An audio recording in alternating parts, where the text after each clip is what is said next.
Welcome back to Storytelling on the Plains. I'm Irene and I'm flying solo this week, but Connor will be back next week for next week's episode. I've got a little bit of an interesting story this week, particularly in how I had to track down some information on an early citizen of Scotts Bluff County. We're going to talk today about B.F. Roberts, who was engaged in the cattle industry for more than a decade in nearby Wyoming before he returned back home to Scotts Bluff County. Grant Shumway described him in his book, A History of Western Nebraska and Its People, as a prominent and influential exponent in Scotts Bluff County, and how he was one of the substantial landholders of this county and has here done much to promote the raising of the best types of cattle and horses, besides which he is similarly progressive in the agricultural department of his ranch enterprise and is liberal and public-spirited as a citizen, one of the wholesome and well-fortified boosters of whom the Nebraska Panhandle may well be proud. So as usual, Shumway writes glowing stories of people, and I get that. If people have some minor flaws, and all of us do, if you're writing a profile on them, you tend to leave those silly little things out, and they don't make it into the final version. I think Shumway also just liked people in general and enjoyed elevating them to some degree. So we get this flowery language in his book over and over and over of the people that he wrote about. And this guy, was really successful, but it seems like he was a nice guy too, and Shumway just kind of wanted to elevate him a little bit, which I'm thankful that he did. I'm thankful that he wrote about him, because it was really hard to find information on this guy, and I wouldn't even know if he existed. If Shumway had not written about him in his book. So after I read a little bit about him in Shumway's book, it dawned on me that he was just referred to as Mr. Roberts the entire time. B.F. Roberts and then Mr. Roberts after that. It was never mentioned what those initials stood for. At first I thought, yeah, no problem. This quick search online, I'll be good to go. I've come across that before. I've come across where first name, middle initial, or first name initial, full middle name, and it hasn't been really that much of an issue before I had enough information to go on, but literally all I know about this guy was what was in A History of Western Nebraska and Its People. So it wasn't a quick search. I spent about 20 minutes doing a variety of searches and coming up with nothing. And I thought, okay, my Google flu sucks today. I'll try again another day. And the second day, the same thing. I'm not finding any information, and I was getting kind of frustrated because I'm turning up nothing. I'm not even coming close to anything. So I popped over to the Find a Grave website and thought surely they would save me. It's got to be there. That's kind of true. I eventually did find it, but I had to do a lot more searching because the B.F. Roberts that showed up in my search had a different wife than who Shumway wrote was his wife. Everything else lined up, the birth date, death date, where he lived, but he's got this different wife, and there's a headstone with B.F. Roberts and another lady, and I'm like, it didn't dawn on me till much later what was going on.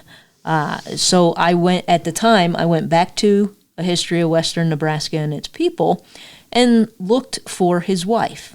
And yeah, that made me want to pound my head on my desk in frustration because I couldn't find her either.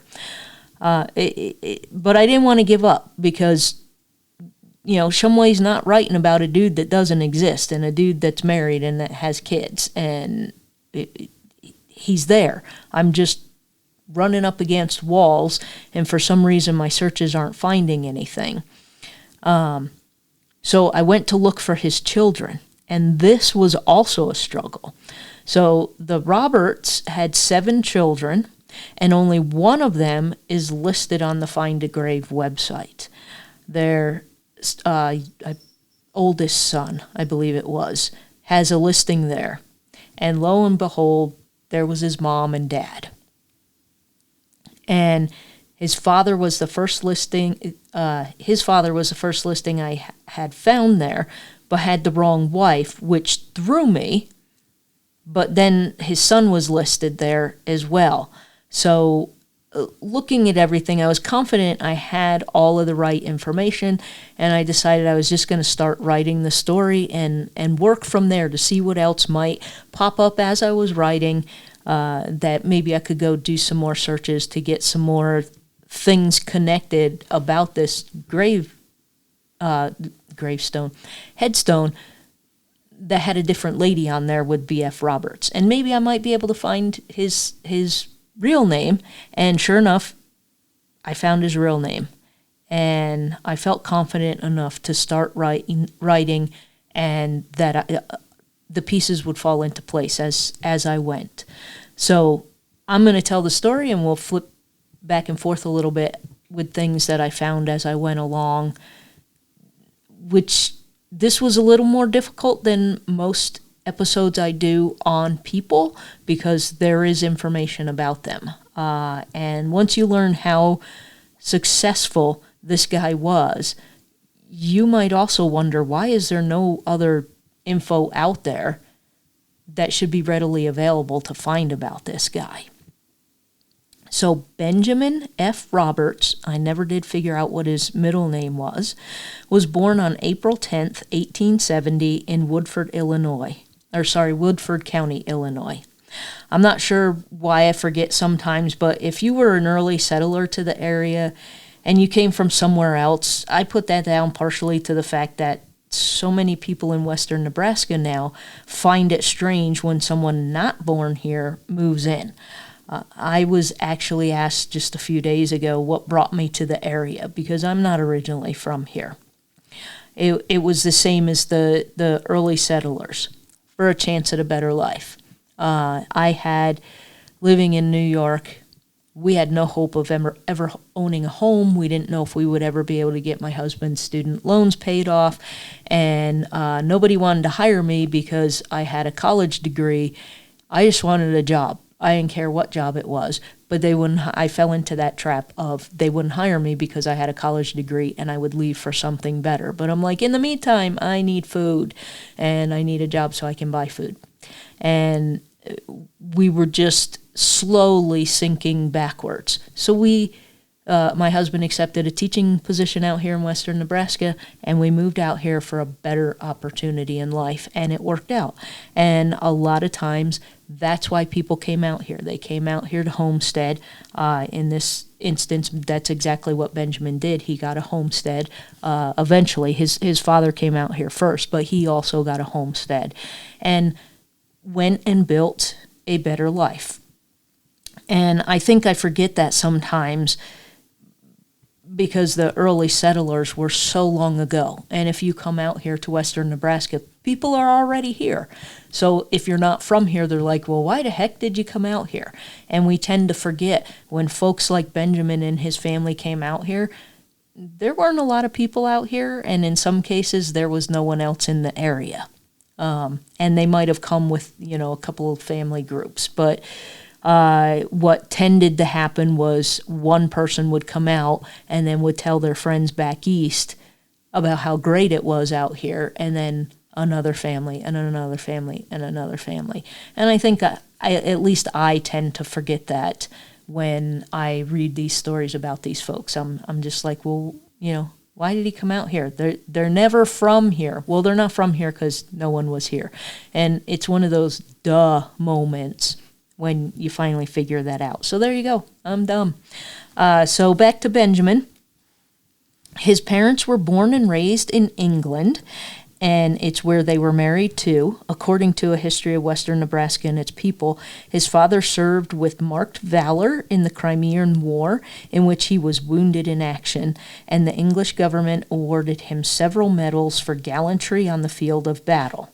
For those of you who don't know, I'm going to read just a short blurb from Wikipedia about the Crimean War, just to give you a little context. The Crimean War was fought between the Russian Empire and an alliance of the Ottoman Empire, the Second French Empire, the United Kingdom of Great Britain and Ireland, and the Kingdom of Sardinia-Piedmont from October 1853 to February 1856.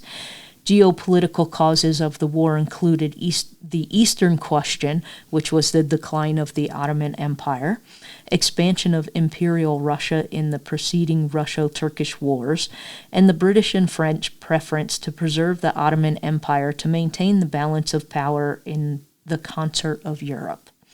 The war's proximate cause was a dispute between France and Russia over the rights of the Catholic and Orthodox minorities in Palestine. After the Sublime Porte refused Tsar Nicholas I's demands that the empire's Orthodox subjects be placed under his protection, Russian troops occupied the Danubian principalities in June 1853. The Ottomans declared war on Russia in October, fearing the growth of Russian influence and compelled by public outrage over the annihilation of the Ottoman squadron at Sinop. Britain and France joined the war on the Ottoman side in March 1854. The Russian advance was halted at Silestra in June. So that's just kind of the gist of what the war was that Benjamin's dad was in. If you're interested in the Crimean War, I would suggest scrolling down that Wikipedia page and reading the further reading section on there. There's a lot of information about the Crimean War, and because Wikipedia is an encyclopedia, it's got a simplification of what happened. The full article goes into more detail, but there are literal books written about it. And if you're interested in it, go read it, man. It doesn't hurt to learn stuff. But we're sticking with Benjamin for today. So Benjamin's father was named Israel, and he fought in the war. And sometime after returning home, he decided to move with his wife Elizabeth to Illinois in 1865. As you remember our history, this is the year that the American Civil War ended.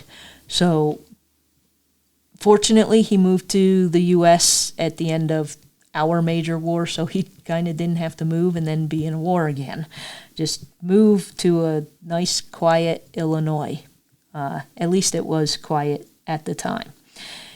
Israel and Elizabeth had 6 children, 3 girls, followed by 3 boys, and Benjamin was the oldest boy. Benjamin was educated in the public schools in Illinois and was 14 years old when the family moved to Nebraska. They first settled near Sidney in Cheyenne County, and at that time, all of Scotts Bluff County as well was part of Cheyenne County, but I'm going to stick with the 2026 county boundaries to avoid confusion for folks as we go through this. But just the short gist of it, pretty much all of western Nebraska was Cheyenne County, and eventually it all split up into 4, 5 smaller counties. And there was a bunch of hubbub about that as well. And one day I'll get my act together and write all about how that happened. We covered a little bit of it in our very early episodes, but it wasn't an easy task to do either, because of course everybody had to fight over everything. So in 1887, the family moved to what is now Scotts Bluff County and took up a homestead here. All of the information I found was they were in the McGrew-Melbeta area, and that's about 10-15-minute drive east of Gearing, and Gearing is just a few miles south of Scotts Bluff. You literally cross the North Platte River and you're in Gearing. So it's not really that far away from where I am sitting right now. Apparently his father wasn't a slouch either, so that's probably where Benjamin learned his really good work ethic. His father made several improvements on his homestead and did all the things that were required by law in order to keep the land. And we've talked about this in several episodes about proving up the land. And if you had I want to say a tree homestead, and I know that's not the right word, but that's essentially what it was.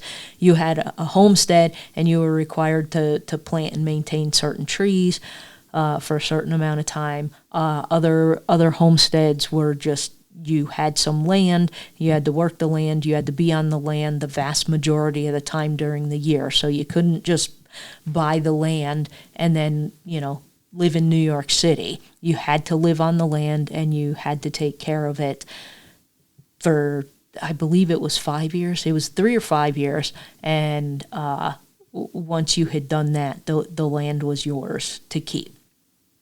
So his dad did that, and Shumway also noted that in addition to doing that, Benjamin's parents were sterling pioneers of Scotts Bluff County. So in this sense, pioneers, yeah, they were some of the first people out here. And given that they moved out here in 1887, there really weren't many, if any, people out here. I would have to go back and look at statistics, but Scotts Bluff as a city, I believe, began 1899. So it was all just county because we didn't have any cities or towns really yet. So you lived in the county. From the time his family moved to Nebraska, Benjamin's schooling was done in what was called irregular intervals until he was 18. My guess is he had schooling till he was 14 in Illinois. The family moves out here, and he's the oldest son. There might have been some pressure on him for just being the oldest son to, help around the homestead, to do things. And maybe he also felt that he was done with school and he didn't want to do school anymore. So, and that happened. You'd go to school till you were 14 or 16. Unless you went to college, you were kind of done back then. So Benjamin left Nebraska when he was 18 and worked for 2 years on a Colorado horse ranch. He then initiated his career as a cowboy in Wyoming, where he was employed for a period of 11 years, and with characteristic thrift, he saved his earnings with a view to establishing himself in an independent business enterprise. This is pure speculation on my part, but I presume school just wasn't his thing. He did his schooling, and he had what he needed by the time he was 14, and that's okay. He knew what he wanted to do. And so he sought out ways to learn it, and that meant moving to Colorado and learning how to do it, and then getting a job in Wyoming and learning how to do it better. I don't think college even today is going to teach you how to be a cowboy. It's just not going to happen. And I think to my in-laws in England, they both left school when they were 14. I know I'm off on the dates here, but I believe they were married in 1955. But they only had to go to school till they were 14, and then you went to work. That was all the schooling you got unless you went to college. My mother-in-law became a baker, and my father-in-law was an electrician. And they just went and apprenticed somewheres. But the regular schooling, as we think of schooling, they were done at 14. So and that noise you hear is my cat tearing my chair up, because that's what cats do. So going back to 1887, maybe he was done with schooling and he thought, I'll do some more schooling, and then decided, it's not really for me. And that's okay. Not everybody is meant to go to college. But he went to learn how to be a cowboy. He learned how to raise horses and cattle, and that's what he did for his career, and we're going to get into that now. So Benjamin took up a homestead in Wyoming in 1890 and started ranching cattle. So 1890, this dude's 20 years old, and he takes up a homestead, and he starts ranching cattle. So when he left home at 18, he spent 2 years learning how to do this and saving every penny he had so that he could go out on his own. So he's already a highly motivated young man. His goal was to have the best cattle anywhere, and he sought to have his cattle meet the highest standards in the land. Benjamin followed this same pursuit in the raising of horses. When Benjamin was away working as a cattle herder, his father supervised his homestead. And, wow, I can hear through my headphones my cat purring. So if you hear that, that's just my cat, and I'll have him purr in my microphone rather than tear my chair up. So Benjamin was considered an expert cattle herder, so much so that he earned the maximum wages possible at the time. And I would assume he was called away a lot to do that for other people. Sometime in 1890, so he's still 20 years old, he was in charge of the Castle Rock irrigation ditch, and he remained in that position for 6 years. For those of you who don't know, the Castle Rock irrigation ditch is part of the North Platte River Valley's irrigation system in Nebraska.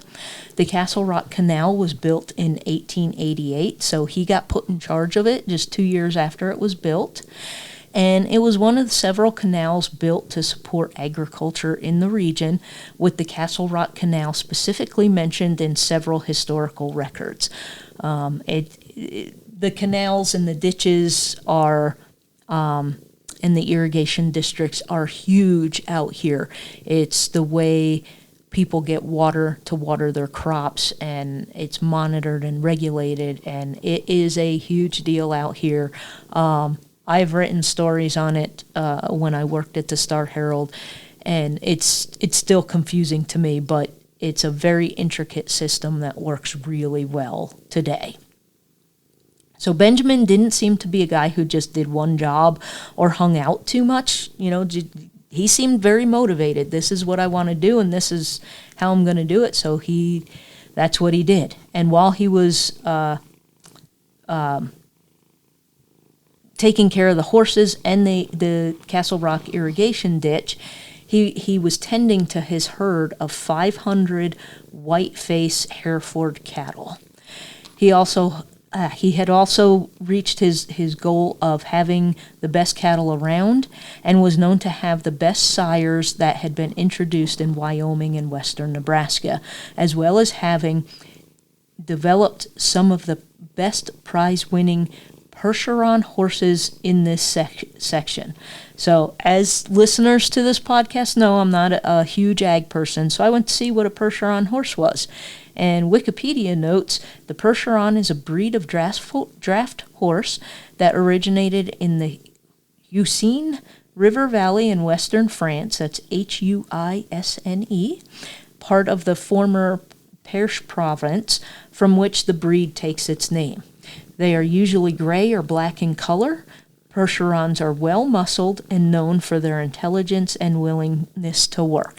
And the pictures I saw online, they're really pretty. I've seen Percheron horses before. I just didn't know that's what they were, because where I grew up, they're all horses. They're gray horses or brown horses or black horses. I never learned the different types of horses. But if you had met Benjamin, he would know, and he would surely know what a good horse looked like. The Percherons were first imported into the United States in 1839 by Edward Harris II of Morristown, New Jersey. So that's how they got here. And I stopped reading after the first sentence said only one of 4 of the originals made it across the Atlantic, but they continued to import them and then breed them, and it was successful. But that made me sad. And as y'all know, I'm an animal lover, so it made me sad to know that they died on the journey. So Benjamin now returns to Nebraska and settles in Scotts Bluff County. He's got a ranch here that is more than 2,000 acres, and a considerable part of that tract was being supplied with excellent irrigation facilities and making it list with the most productive and valuable agricultural land in the Nebraska Panhandle. So apparently he also knew the choice pieces of land to purchase. And he's making enough money that he's got 2,000 acres. I mean, that's a lot. I think it's a lot today. It was certainly a lot back then, and he's been successful at everything he tried to do.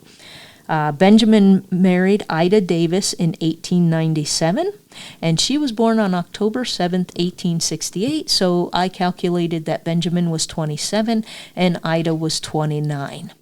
Her father was also a pioneer settler to western Nebraska, and honestly, after all the failed searches I had done, I didn't do a search for him. But if he's a pioneer settler in western Nebraska, I might be able to find some information on him. I was just tired of hitting dead ends. So together, Benjamin and Ida had 7 children. The oldest, Edith G., was graduated from Gearing High School, and at least during the winter of 1919 to 1920, when Shumway wrote his book, she was a student at the University of Nebraska. I was not able to find any other information about her. I also don't have any information on Alonzo, Walter, Rollin R., or Benjamin F. Shumway didn't typically list dead children, but I want to presume that they were alive in 1919. However, it's also odd that none of the boys had anything listed about them, only Edith, which is not characteristic of the way Shumway wrote. He would always write something about the boys, even if they were little kids. So I'm not sure why things aren't listed there. It doesn't make sense to me. So James William was the second oldest. He was born after Edith, and he's the only child I could find listed of Benjamin and Ida. His grave marker is listed as J.W. Roberts Bill, and he's buried in the High Butte Cemetery in McGrew. And it was through this information that I was able to clarify things so that I could begin my writing. And I'm just not sure why the other kids aren't listed. It's odd that you have that many kids and there's you can only find info on one when we know for sure they were alive in 1920. At some point in time, Benjamin and Ida got a divorce. I couldn't find any information about this other than that Benjamin married Agnes Emma Dixon in 1931. At that time, Benjamin was 61 and Agnes was 31. She had apparently been married before in 1923, and I did a quick check there on her ex-husband, and he had remarried in 1930. So she, if they got divorced if he got remarried in 1930, it could have been they got divorced and the next day dude got married. I don't know. But they had been in Arizona, and I don't know how Agnes got to Melbeta or how she met Benjamin. My best guess is that because he did cattle herding, he might have gone to Arizona because he was in such high demand. And Shumway made a point of saying when he was away, his dad looked after the ranch. And so I'm just piecing things together. I don't know if that's actually accurate. It's just conjecture on my part, but it seems to make sense. Agnes passed away in 1954 and is buried in the Creighton Valley Cemetery in Melbeta. Ida died in May, so I thought maybe Ida had died, so I went and looked, and I was able to find her too, thanks to James William. And she died on May 22nd, 1949, age 79. So if she's still alive and Benjamin's marrying this other person, they had to have gotten a divorce. That's the only conclusion I can come to. I have never heard of any polygamy stories here it just makes sense, divorce, and it made sense when I went and looked at Agnes's ex-husband. He was married 3 times, and Ida was married twice, I think. Yeah, twice. So it makes sense that the divorce, and that's why I was having trouble figuring out this information about Benjamin early on in my searches. So Ida is buried in the High Butte Cemetery in McGrew, and her grave marker lists mother, her name, her birth, and her death dates. I'm not going to make any guesses here, but I will mention that James William is listed as the child of Benjamin, Ida, and Agnes on the Find a Grave website. This could be a mistake on the part of the website. It could be James considering both of these ladies his mother. Who knows? I don't know the family. I don't have enough, personal details of the family of how that worked, and they're not royalty where you keep those records. So who knows? But it did make for a lot of confusion for me in finding things because Benjamin's headstone had Agnes buried with him, while Ida is in a different nearby cemetery all alone. So that was the confusing bit for me. Hopefully I presented it all clearly for you. I found Benjamin interesting because he's this highly successful rancher. He breeds sought-after cattle. He breeds sought-after horses. And if I had not stumbled upon him in this book, who would have known about Benjamin? Anyway, so Benjamin, when he was still alive, had successfully built large operations of raising horses and cattle. And he kind of embodied the idea of go big or go home. And he was really good at going big. Everything he did was large scale. Everything he did was successful. And he had a knack for doing this. And there are people today who still are good at that. I have a friend who lives up in Sioux County, and his grandfather was very well known for the horses that he raised, and those horses have gone all over the country. And it was always neat to listen to my friend talk about his granddad whenever someone got in touch with him and found out that was his granddad, and they were like, oh my God, my dad had one of your horses. And it was just always this sense of pride and joy, because it takes a lot of work to learn, what makes a good horse, how to raise them, how to feed them, how to make sure they're healthy.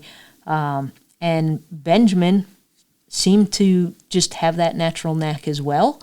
And everybody looked after him to help him out with their horses and cattle.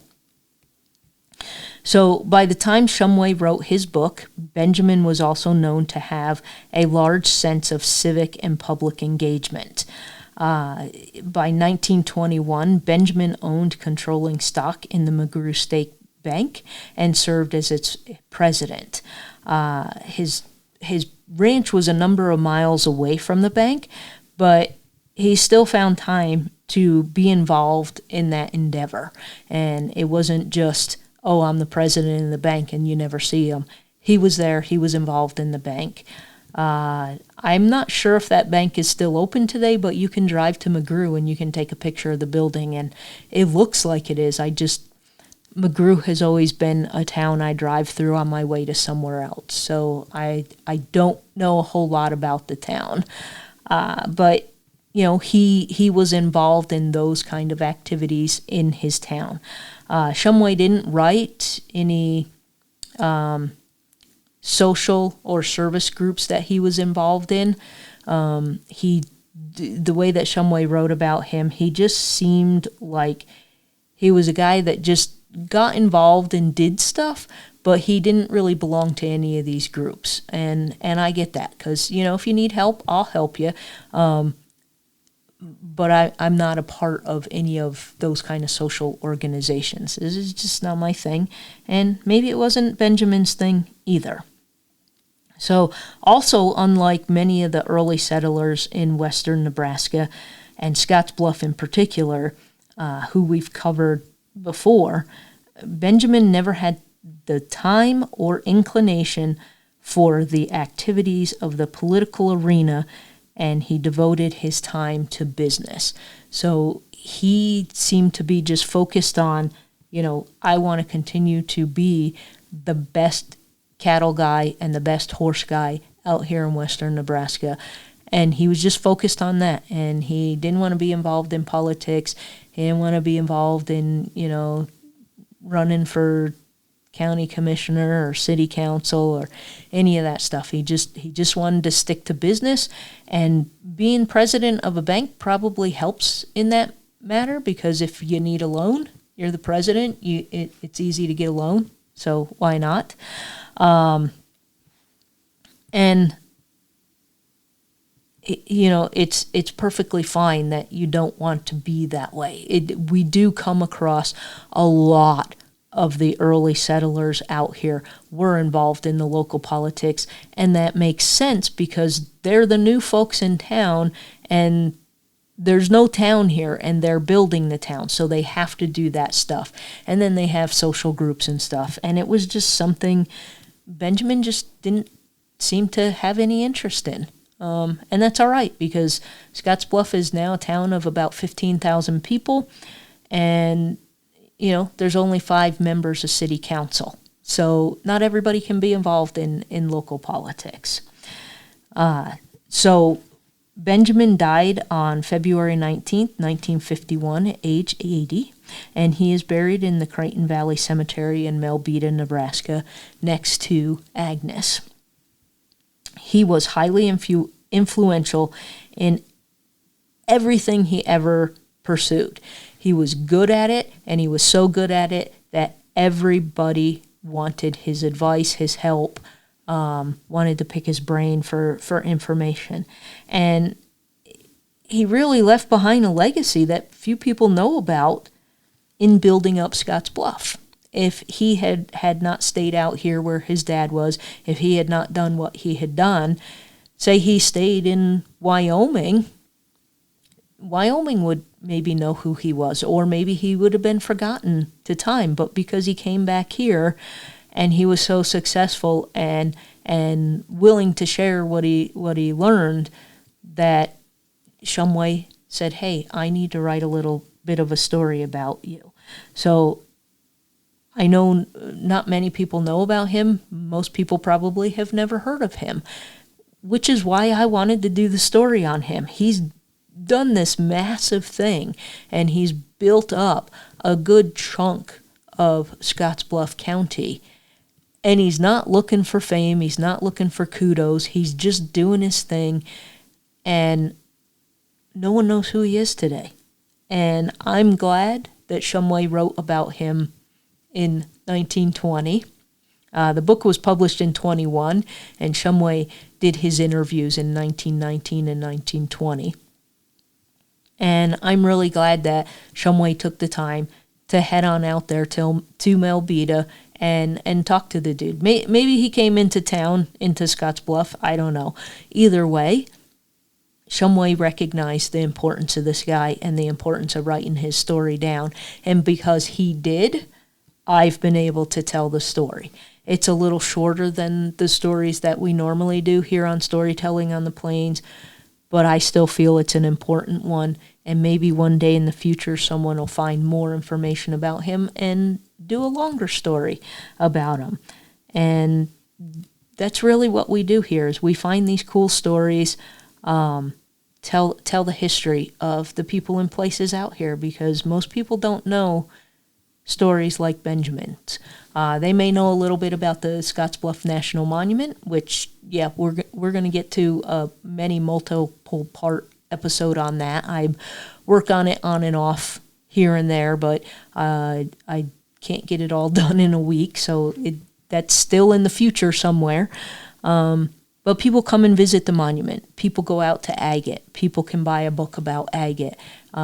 People can buy a book about the monument and learn about those kind of things. Or you can see the Midwest Theater, and there's a lot of information about the Midwest Theater, and you can learn about that. Those are things where the information is very easily accessible.